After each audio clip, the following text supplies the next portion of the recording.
जय हिंद। इस वीडियो में समझते हैं कि कोरोना वायरस किस तरह से हमारे शरीर में अटैक करता है और उससे हमारी मृत्यु कैसे हो जाती है, और वैक्सीन किस तरह से उस कोरोना वायरस को हरा देता है, या कोई व्यक्ति स्वतः कैसे ठीक हो जाता है वैक्सीन से, और वैक्सीन कौन सी सबसे ज़्यादा कारगर होगी, हमें कौन सी वैक्सीन को लगाना चाहिए, इस सब के बारे में हम समझा देते हैं।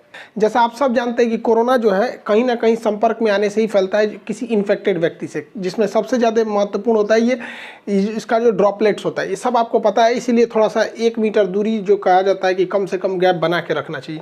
देखिए, कोरोना जो वायरस है ना, इसके बाहर 2 हिस्से होते हैं।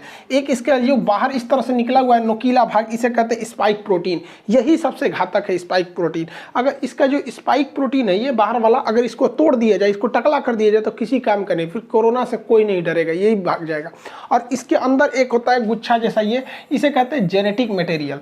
ये करता है, ये हमारी बॉडी में घुसने में मदद कर देता है, और ये जेनेटिक मटेरियल जो है ना, अपने जैसे नए संतान को उत्पन्न कर देता है। इसलिए अगर एक भी कोरोना वायरस आया तो इसके अंदर का ये जो जेनेटिक मटेरियल है, ये उसको 1 से कब 1 लाख बना देगा, कब 1 करोड़ बना देगा, कुछ नहीं पता। तो ये जनरेशन बढ़ाने के लिए होता है, ये स्पाइक प्रोटीन शरीर में एंट्री करने के लिए होता है। ये कोरोना वायरस जो होता है, इसका ये स्पाइक प्रोटीन जो होता है, ये केवल फेफड़े में ही टच कर सकता है, बाकी शरीर में कहीं से भी ये एंट्री शरीर के अंदर सेल में नहीं कर सकता है। फेफड़े के जो सेल होते हैं काफ़ी सेंसिटिव होते हैं, और सेल में भी जो सेल मेम्ब्रेन होता है, वहाँ से ये एंट्री नहीं कर सकता है। सेल मेम्ब्रेन कुछ खास चीज़ को ही अपने अंदर जाने देते हैं, जैसे प्रोटीन, विटामिन, इन सब को जाने देते हैं। बाकी जो नया कुछ चीज़ आएगा ना, जो बॉडी में बाहर से लिया जाता है, तो उसको जाने के लिए ये रिसेप्टर लगे होते हैं। कोरोना वायरस का ये स्पाइक प्रोटीन इसी रिसेप्टर पर चिपक जाता है, और इसी के माध्यम से अंदर चला जाता है, और अंदर जाके अपना जेनेटिक इन्फॉर्मेशन दे देता है। और ये फेफड़े में ही जाता है, क्योंकि फेफड़े के जो लंग्स के जो टिश्यूज होते हैं, जो उसके सेल होते हैं, वो काफ़ी सेंसिटिव होते हैं। अब देखिए, ये जो कोरोना वायरस है, ये फेफड़ा है, फेफड़ा का ये रिसेप्टर है, इस ससुरा पकड़ लेता है कोरोना को, और कोरोना जाके इसी में चिपक जाता है, और यही इसको खींच के अंदर लेके चला जाता है। यही सबसे घातक हो जाता है। जैसे ये रिसेप्टर में चिपकता है, रिसेप्टर इसको खींच के अंदर ले जाता है, ये यहाँ से चिपका के अंदर लेके चला जाएगा।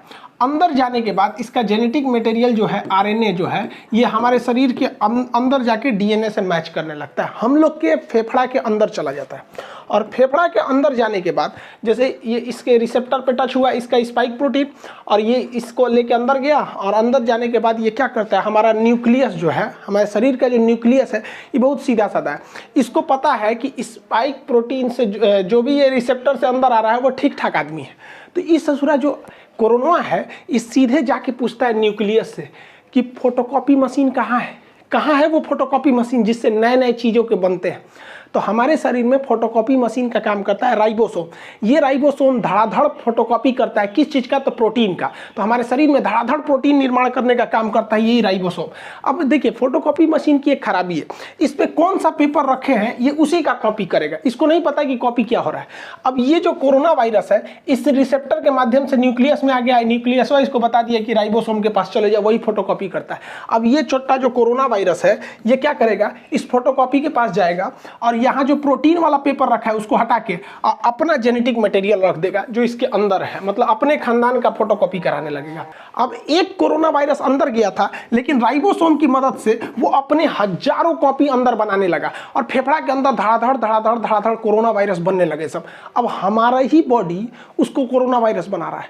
सोचिए, हमारा खुद का फेफड़ा, हमारा खुद का राइबोसोम जो कल तक प्रोटीन का फोटोकॉपी करता था, उसके स्कैनर से प्रोटीन हटा के आरएनए, ये कोरोना वाला ने अपना आरएनए रख दिया, उसी का फोटोकॉपी कर रहा है। तो इसको रेप्लिकेशन कहा जाता है। बहुत तेजी से बढ़ते हैं सब यहाँ पर। अब पूरे फेफड़े में ना ये कोरोना वायरस घूमने लगते हैं। तो हमारे शरीर का जो इम्यून सिस्टम है, कहते हैं ये कौन चीज़ है रे, ये कौन चीज़ आ गया यहाँ पर। पूरा इम्यून सिस्टम कंफ्यूजन में हो जाता है, उसको पता नहीं चलता है कि है कौन, लेकिन ये समझ जाता है कि ठीक आदमी नहीं है, इसको मारना चाहिए। तो हमारे शरीर का जो इम्यून सिस्टम है, ये इसको लगता है मारने, धड़ धड़ धड़ धड़ धड़ मार काट करता है। तो हमारे शरीर को पता ही नहीं चल रहा, हम लोग ऐसे घूम रहे हैं आराम से, हम लोग के फेफड़ा में मार धाड़ चल रहा है, हमारा एंटीबॉडी जो है, ये हमारा इम्यून सिस्टम धड़ धड़ मार रहा है इसको। तो हम लोग को बुखार आना चालू हो जाता है, क्योंकि हमारे शरीर का ये डिफेंस मैकेनिज्म है कि जब भी अंदर मार धाड़ चलती है तो बुखार हो जाता है, ताकि वो टेम्परेचर से कोई कोई नए नए छोटे मोटे वायरस वगैरह ऐसे मर जाए, लेकिन ये ससुरा मरता नहीं है यहाँ पे, अरे मारे जा रहा है, मर ही नहीं रहा है यहाँ पे।